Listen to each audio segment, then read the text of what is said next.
I went to rehab. I was there for over a month. I went back in November. I did it because I had to, for my addiction and all that shit. And I need to be present. And but my God, it was a trauma based thing that I went to, and one of the best in the world.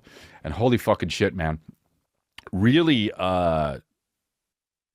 the work that they do there is absolutely amazing. I met so many great people, dude. A lot of those guys in there, obviously, like, you don't share names and shit, but like, my God, they were just like the most,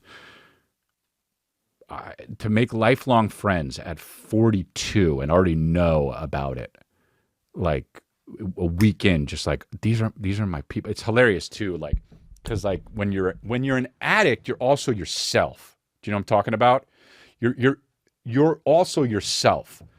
So I went in as myself, what I thought, right? And like, you're like, all right, I'm going to go to this thing. Now I have an unbelievable amount of fear in my life. I have an unbelievable amount of fear in my life. Ever since I was a little kid, just every second in my head is something, somebody's going to abduct my parents. Somebody's going to kill my dad. Somebody's going to poison me, right? Just been there from as early as I can remember. Did not sleep through the night in my bed until I was maybe 13. Like, I would run into my parents' room, like, just being honest with you guys. Like, run in my parents' room. My dad would come in and be like, you gotta go to sleep, whatever. Dude, just terrified of everything. And, you go in with the tapes that play in your head, of, I got this, but I also secretly don't have this because I'm scared, because like I'm lonely. I think I'm not worthy of love, and like whatever it is.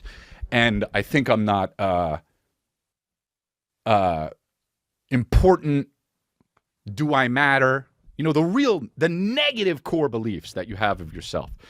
And you go in and you think, but I'm me, I'm different. I'm, that whole, that's poison to think that you're different or above it all or whatever the fuck it is. But you walk in that way, and then when you walk in with that fear, I should say me, when I walk in with that fear and that all that compartmentalization and all that stuff that I've been working with and working on for 42 years to build my fucking walls up.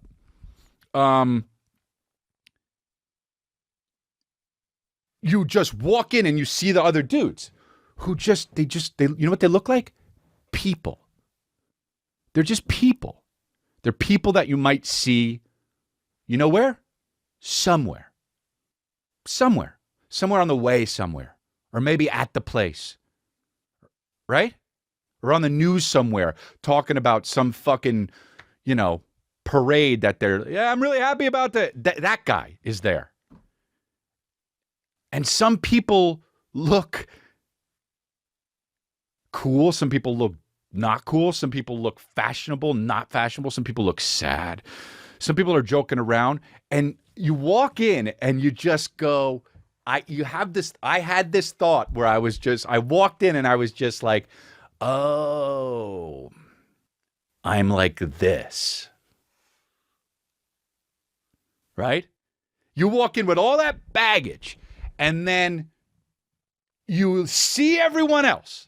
You see a guy with like a fucking a Beijing soccer team jersey on, and then a tall guy from Kenya who's like 6'19" with Patagonia on, and you're like, oh,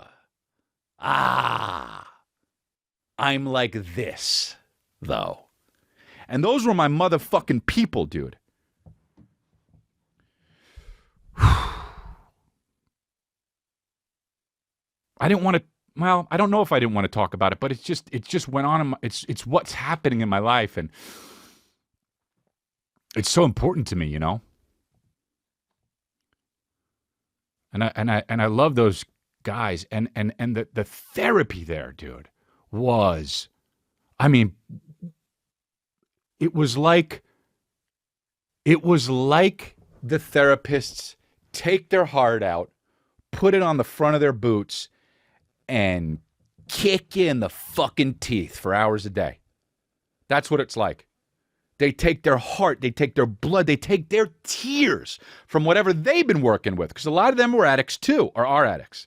And they just take their heart out. You go, you sit in a chair, they put their heart on the fucking tip of their boot, and they just go, sit tight and fucking just kick in the goddamn teeth. And it is the most painful, beautiful thing. And it's necessary. And it's hard. Yeah. It just is something I should have done a long time ago, and I didn't, and I did. And I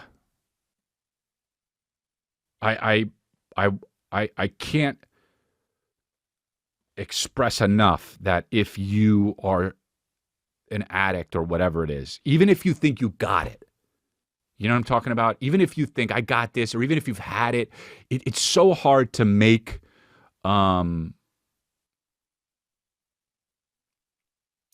it's so hard to make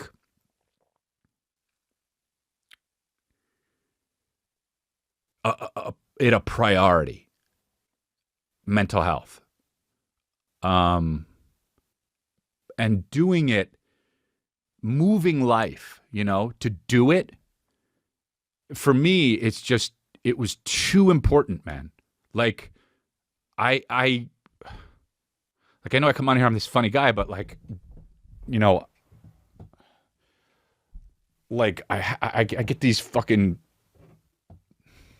suicidal ideation and shit like that. And it's just, you have to keep that shit in check. And I cry on fucking podcasts all the goddamn time, but whatever. So you have to it's just such a good idea, man. And it was so cool to hear the therapists and how much they care about you. And they keep in touch with me now, for fuck's sake. I heard that the guys in there miss me now.